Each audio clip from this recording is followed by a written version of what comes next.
Hello friends, welcome my YouTube channel. दोस्तों, आज की इस वीडियो में हम ज्योग्राफी के कुछ महत्वपूर्ण प्रश्न देखेंगे जो आपके सभी आने वाले एग्जाम के लिए महत्वपूर्ण है। तो वीडियो आपके लिए महत्वपूर्ण होने वाला है, तो इसलिए वीडियो पूरा एंड तक देखते रहिए। तो चलिए आज का वीडियो शुरू करते हैं। तो यहाँ पर आज का पहला क्वेश्चन है, अराकानयोमा जो कि हिमालय पर्वत की एक श्रेणी है, तो ये कहाँ पर स्थित है? तो इसका राइट आंसर ऑप्शन भी हो जाएगा म्यांमार में। तो देखिए, अराकानयोमा हिमालय की एक पर्वत श्रेणी है जो कि म्यांमार में स्थित है। और देखिए, अराकानयोमा को अन्य नाम रखाइन पर्वतमाला के नाम से भी जाना जाता है, याद रखना है।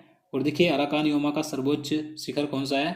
तो विक्टोरिया पर्वत है। बात करें म्यांमार की, तो देखिए आप सभी को मालूम होगा कि म्यांमार को पहले अन्य किस नाम से जाना जाता था? तो इसे पहले बर्मा के नाम से जाना जाता था। और म्यांमार की राजधानी क्या है? नायपीडा इसकी राजधानी है और इसकी मुद्रा है कुवाट, याद रखना है। चलिए आगे देखते हैं। भारत की सबसे लंबी झील कौन सी है? तो देखिए, मोस्ट इंपोर्टेंट प्रश्न है, तो इसका आंसर ऑप्शन डी हो जाएगा, वेम्बनाड झील। तो देखिए, वेम्बनाड झील भारत की सबसे लंबी झील है। ये केरल राज्य में स्थित है। अब देखिए, इसकी लंबाई कितनी है? तो इसकी लंबाई है 96 किलोमीटर और इसकी चौड़ाई है 14 किलोमीटर। तो ये भारत की सबसे लंबी झील है जिसकी लंबाई है 96 किलोमीटर।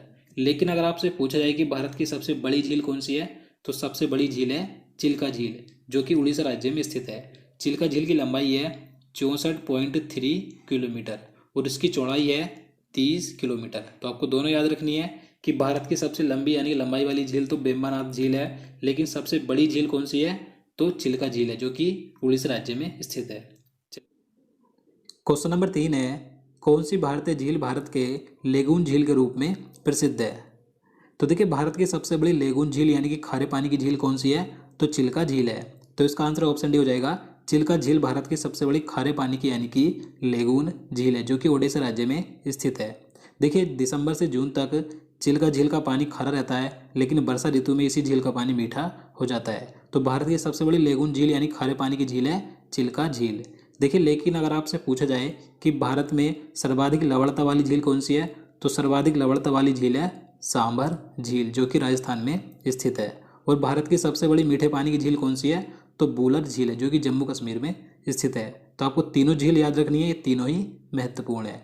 मैं आपको एक बार फिर से बता दूं, भारत की सबसे बड़ी खारे पानी की झील चिल्का झील, सर्वाधिक लवणता वाली झील सांभर झील और सबसे बड़ी मीठे पानी की झील बुलर झील। चलिए आगे देखते हैं। तो अगला क्वेश्चन है, भारत में सबसे बड़ी सिंचाई नहर कौन सी है?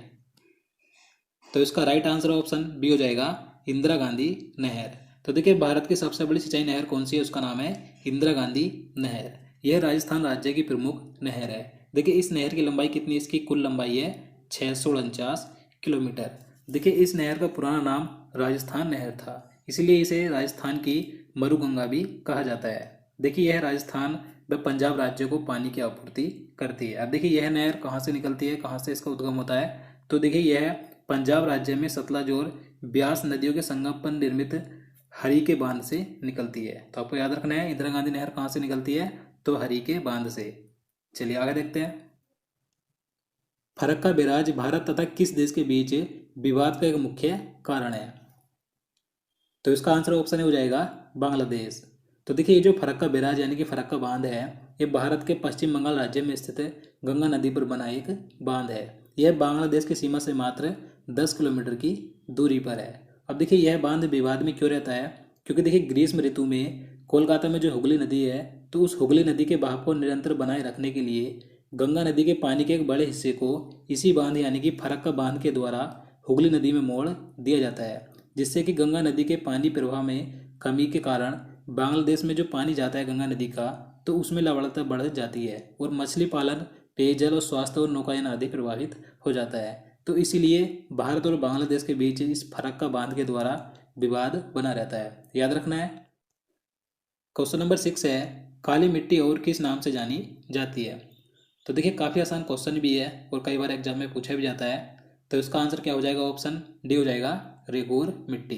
काली मिट्टी को अन्य नाम रेगूर मिट्टी के नाम से जाना जाता है। देखिए, काली मिट्टी कपास की खेती के लिए उपयुक्त होती है जो कि भारत में मुख्यतः महाराष्ट्र, कर्नाटक, गुजरात और मध्य प्रदेश में पाई जाती है।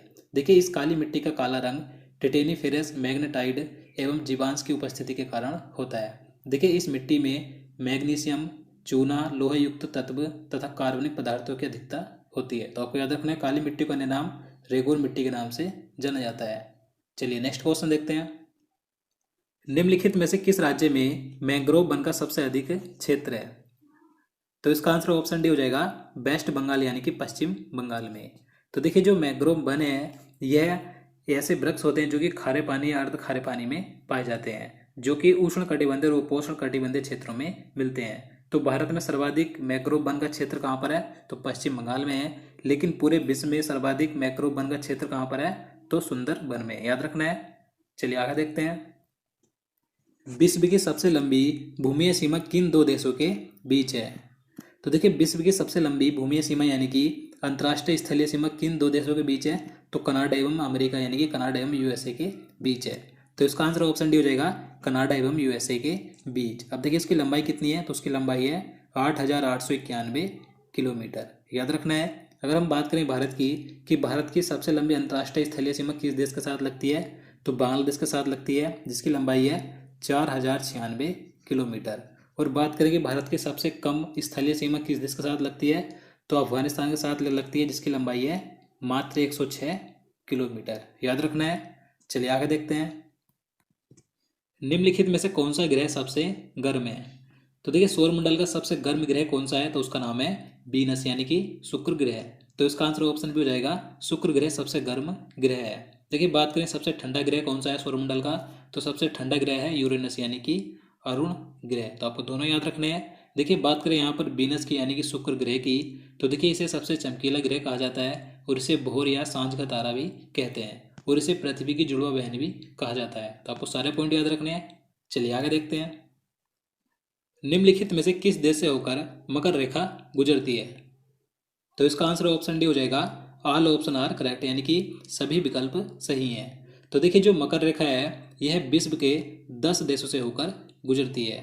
तो 10 देश कौन कौन से हैं? तो आप यहाँ पर देख सकते हैं। तो देखिए अर्जेंटीना, बोत्सवाना, दक्षिण Africa, Australia, Namibia, Mozambique, Madagascar, Chile, Paraguay और ब्राजील। तो ये विश्व के 10 देश हैं जहाँ से मकर रेखा होकर गुजरती है। तो आपको इन सभी 10 देश के नाम याद रखने हैं, क्योंकि इनमें से कोई भी ऑप्शन रखकर आपसे एग्जाम में क्वेश्चन पूछा जा सकता है। तो देखिए जो मकर रेखा है ये दक्षिण गोलार्ध पर भूमध्य रेखा के समांतर 23.5 डिग्री अक्षांश पर खींची गई काल्पनिक रेखा है, जो विश्व के 10 देशों से होकर गुजरती है, याद रखना है। चलिए आगे देखते हैं। पृथ्वी के दोनों ध्रुवों को छूने वाली काल्पनिक रेखाएं क्या कहलाती हैं?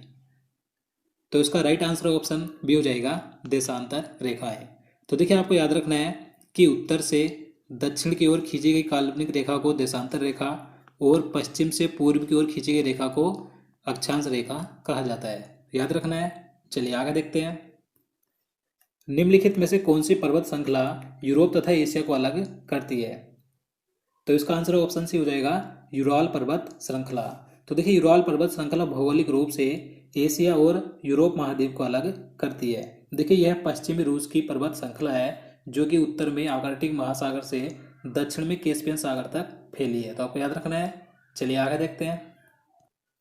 निम्नलिखित में से किस देश में कालाहारी मरुस्थल स्थित है? तो देखिए जो कालाहारी मरुस्थल है कहाँ पर है? तो इसका आंसर ऑप्शन सी हो जाएगा बोत्सवाना में। तो देखिए कालाहारी मरुस्थल एक उष्ण कटिबंधीय मरुस्थल है जो कि दक्षिणवर्ती अफ्रीका के बोत्सवाना, नामीबिया तथा दक्षिण अफ्रीकी देशों की सीमा में लगभग 9,30,000 वर्ग किलोमीटर में फैला है, याद रखना है। और देखिए यहाँ पर रहने वाली जनजातियों को क्या कहा जाता है? तो बुशमैन कहा जाता है। तो ये क्वेश्चन कई बार एग्जाम में पूछा जाता है, याद रखना है। और देखिए विश्व का सबसे बड़ा मरुस्थल कौन सा है? तो सहारा विश्व का सबसे बड़ा गर्म मरुस्थल है जो कि अफ्रीका महाद्वीप में स्थित है। चलिए आगे देखते हैं। पृथ्वी की सतह पर सेलों के टूटने से कौन सी या किसकी क्रिया होती है? तो इसका आंसर ऑप्शन भी हो जाएगा वेदरिंग यानी कि अपक्षय। तो देखिए अपक्षय वह प्रक्रिया है जिसके द्वारा पृथ्वी की सतह पर मौजूद चट्टानों में टूट फूट होती है। तो पृथ्वी की सतह पर सेलों के टूटने से कौन सी क्रिया होती है? तो अपक्षय क्रिया होती है, याद रखना है। चलिए नेक्स्ट क्वेश्चन देखते हैं। क्वेश्चन नंबर 15 है ज्वालामुखी से निकले पिघले लावा के ठोसीकरण से बनी चट्टान किसका उदाहरण है? तो इसका आंसर ऑप्शन सी हो जाएगा बेसाल्ट चट्टान का। तो देखिए ज्वालामुखी से जो पिघला हुआ लावा होता है तो जब वह ठोस हो जाता है तो उससे जो चट्टान बनती है वो किसका उदाहरण होती है? तो बेसाल्ट चट्टान का। और देखिए बेसाल्ट चट्टान एक प्रकार की ज्वालामुखी आग्नेय चट्टान है, यह काले भूरे रंग की होती है, याद रखना है। चलिए आगे देखते हैं। निम्नलिखित में से किस ग्रह का कोई भी उपग्रह नहीं है? तो देखिए मोस्ट इंपॉर्टेंट प्रश्न है, तो इसका आंसर ऑप्शन डी हो जाएगा, ए एवं बी दोनों, यानी कि शुक्र ग्रह और बुध ग्रह। तो देखिए शुक्र और बुध एकमात्र ऐसे ग्रह हैं सौरमंडल के जिनका कोई भी उपग्रह नहीं है, याद रखना है। देखिए बात करें पृथ्वी की, जो हमारी पृथ्वी है उसके कितने उपग्रह हैं? तो पृथ्वी का एकमात्र उपग्रह है जिसका नाम है चंद्रमा, याद रखना है। अब देखिए बात करें कि सर्वाधिक उपग्रह किस ग्रह के हैं, तो सर्वाधिक उपग्रह इस समय वर्तमान में है शनि ग्रह के। देखिए शनि ग्रह के मैं आपको बता दूं इस समय वर्तमान में कुल 82 उपग्रह हैं। देखिए शनि ग्रह के अक्टूबर 2019 में 20 नए उपग्रहों की खोज की गई थी। शनि ग्रह से पहले बृहस्पति ग्रह के सर्वाधिक उपग्रह थे 79 थे, लेकिन इस समय वर्तमान में शनि ग्रह के सर्वाधिक उपग्रह हैं 82, याद रखना है। चलिए आगे देखते हैं। निम्नलिखित में से कौन सी हवा बर्फ भक्षक के नाम से जानी जाती है? तो देखिए महत्वपूर्ण प्रश्न है, तो इसका आंसर ऑप्शन भी हो जाएगा चिनूक हवा। तो देखिए जो चिनूक हवा है यह पर्वतीय ढाल के सहारे चलने वाली गर्म व शुष्क हवा है जो कि संयुक्त राज्य अमेरिका में चलती है। देखिए इस हवा का जो औसत तापक्रम है 40 डिग्री फ़ारेनहाइट होता है, जिसके फलस्वरूप धरातल पर अचानक बर्फ पिघलने लगती है। देखिए यह पशुपालकों के लिए लाभदायक होती है, क्योंकि देखिए इससे बर्फ पिघल जाती है और घास सूख जाती है, तो इसी कारण से इस हवा को बर्फ भक्षक के नाम से जाना जाता है। तो आपको याद रखना है बर्फ भक्षक के नाम से किसे जाना जाता है? चिनूक हवा को। चलिए आगे देखते हैं। प्रति चक्रवात के केंद्र का अभिलक्षण क्या है? तो इसका आंसर ऑप्शन सी हो जाएगा, हाई प्रेशर, यानी कि उच्च दाब। तो देखिए सबसे पहले मैं आपको चक्रवात के बारे में बता दूं, तो देखिए आप सब जानते हैं कि चक्रवात क्या होते हैं। तो देखिए जो चक्रवात होते हैं वह घूमती हुई हवा, यानी कि घूमती हुई हवा का तूफान होते हैं जिसमें कि तेज वर्षा होती है। तो देखिए जो चक्रवात होते हैं उसके केंद्र में यानी कि बीच में तो निम्न दाब होता है, यानी कि निम्न वायुदाब होता है, और उसके बाहर की ओर परिधि की ओर उच्च वायुदाब होता है। लेकिन जो प्रति चक्रवात होते हैं ये उसका विपरीत होते हैं। प्रति चक्रवात में देखिए मौसम साफ रहता है। देखिए इसमें केंद्र में उच्च वायुदाब तथा बाहर की परिधि की ओर निम्न वायुदाब होता है, तो आपको याद रखना है। चलिए आगे देखते हैं। निम्नलिखित में से किस स्थानीय पवन को डॉक्टर वायु भी कहते हैं? तो इसका आंसर ऑप्शन ए हो जाएगा, हरमट्टन को। तो देखिए जो हरमट्टन वायु यानी कि हरमट्टन हवा है यह सहारा मरुस्थल से दक्षिण पश्चिम दिशा में चलने वाली गर्म एवं शुष्क हवा है। देखिए इस हवा के आने से अफ्रीका का उष्ण पश्चिमी तट सुहावना हो जाता है, तो इसी कारण से इसे गिनी तट पर डॉक्टर वायु कहा जाता है, याद रखना है। चलिए नेक्स्ट क्वेश्चन देखते हैं। क्वेश्चन नंबर 20 है, कठोर कोयले का सबसे अधिक गुणवत्ता वाला कौन सा कोयला है? तो देखिए महत्वपूर्ण प्रश्न है, ये क्वेश्चन मैं आपको पहले कई बार करवा भी चुका हूँ, तो आप इसका आंसर नीचे कमेंट बॉक्स में बता सकते हैं। तो इसका आंसर ऑप्शन ए हो जाएगा, एंथ्रासाइट कोयला। तो देखिए जो एंथ्रासाइट कोयला है ये सबसे अधिक उच्च गुणवत्ता वाला कोयला माना जाता है, क्योंकि देखिए इसमें कार्बन की सर्वाधिक मात्रा होती है, लगभग 94% से 98% तक इसमें कार्बन की मात्रा पाई जाती है। यह कोयला मजबूत, चमकदार और काला होता है, तो आपको याद रखना है। देखिए बात करें कि सबसे निम्न क्वालिटी का कोयला कौन सा होता है, तो सबसे कम गुणवत्ता वाला कोयला होता है पीट कोयला, क्योंकि देखिए इसमें कार्बन की सबसे कम मात्रा होती है, लगभग 27%। तो ये स्वास्थ्य के लिए हानिकारक भी होता है, तो आपको याद रखना है। सबसे उच्च क्वालिटी का कोयला एंथ्रासाइट कोयला और सबसे निम्न क्वालिटी का कोयला पीट कोयला। तो दोस्तों आज के लिए इतना ही। उम्मीद करता हूँ आपको वीडियो पसंद आया होगा, आपको वीडियो अच्छा लगा हो, आपके लिए हेल्पफुल हो, तो प्लीज़ वीडियो को लाइक और शेयर करना, साथ ही चैनल को सब्सक्राइब कर लेना। तो चलिए मिलते हैं नेक्स्ट वीडियो में। जय हिंद।